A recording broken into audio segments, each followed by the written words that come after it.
네, 반갑습니다. 네, 오늘도 이렇게 여러분들을 기도의 자리로 인도해 주신 하나님께 감사드리고 그 감사한 마음으로 우리 이 안에 임재하신 하나님의 그 임재하심을 마음껏 누리고 그 안에서 큰 은혜와 기쁨이 가득한 그런 금요 기도의 시간들이 되기를 간절히 바랍니다. 우리 함께 기도하기 전에 말씀 잠깐 나눠보도록 하겠습니다. 오늘 함께 나눌 말씀은 요한복음 16장 20절에서 24절의 말씀입니다. 제가 먼저 읽고 번갈아 가면서 읽도록 하겠습니다. 20절, 내가 진실로 진실로 너희에게 이르노니 너희는 곡하고 애통하겠으나 세상은 기뻐하리라. 너희는 근심하겠으나 너희 근심이 도리어 기쁨이 되리라.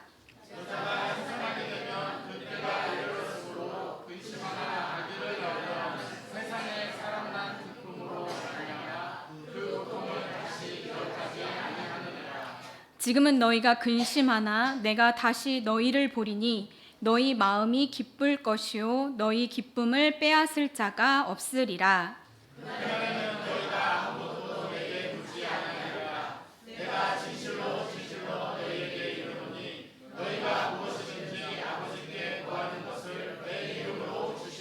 우리 같이 읽도록 하겠습니다. 지금까지는 너희가 내 이름으로 아무것도 구하지 아니하였으나 구하라. 그리하면 받으리니 너희 기쁨이 충만하리라. 아멘. 네.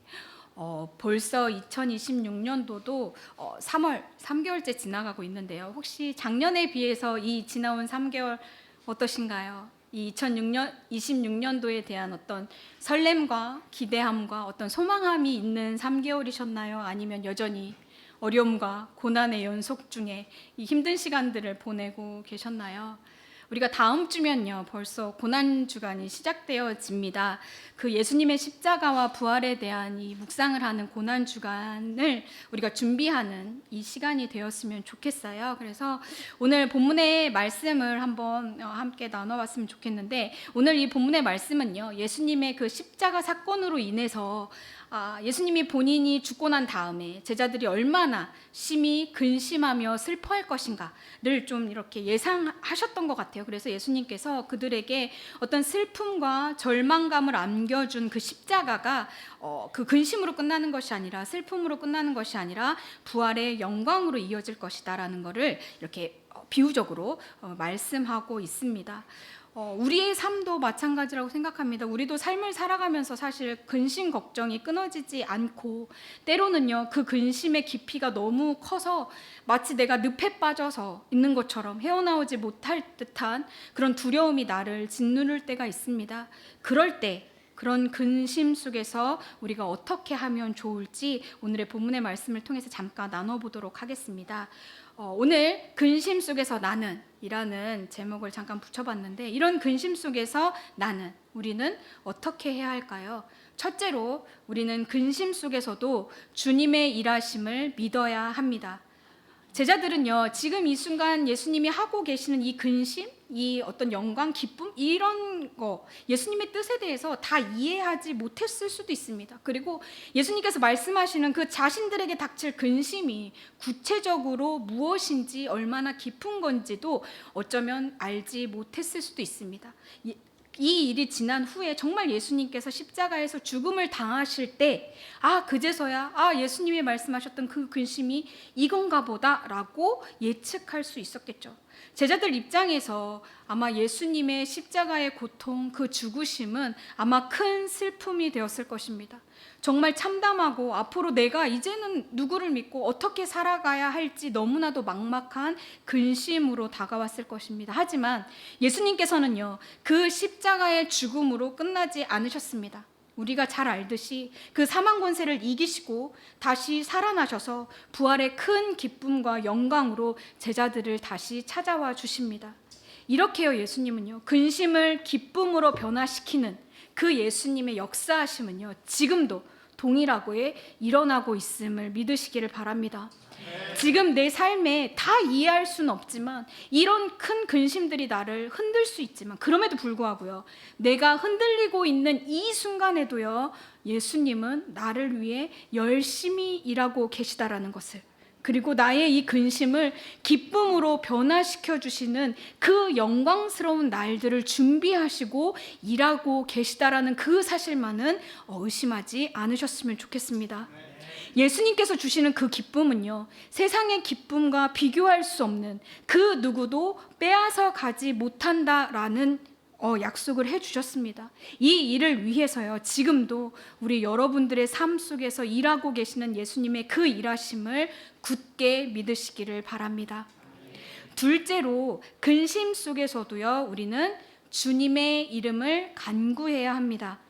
우리가 아까 읽었던 본문의 24절을 함께 같이 읽어보았으면 좋겠습니다. 24절입니다. 시작. 지금까지는 너희가 내 이름으로 아무것도 구하지 아니하였으나 구하라, 그리하면 받으리니 너희 기쁨이 충만하리라. 아멘. 이 예수님의 십자가의 근심 뒤에 받게 될 그 부활의 큰 기쁨은요, 어쩌면 그때 당시에 감히 제자들이 상상할 수도 없는 큰 선물이었습니다.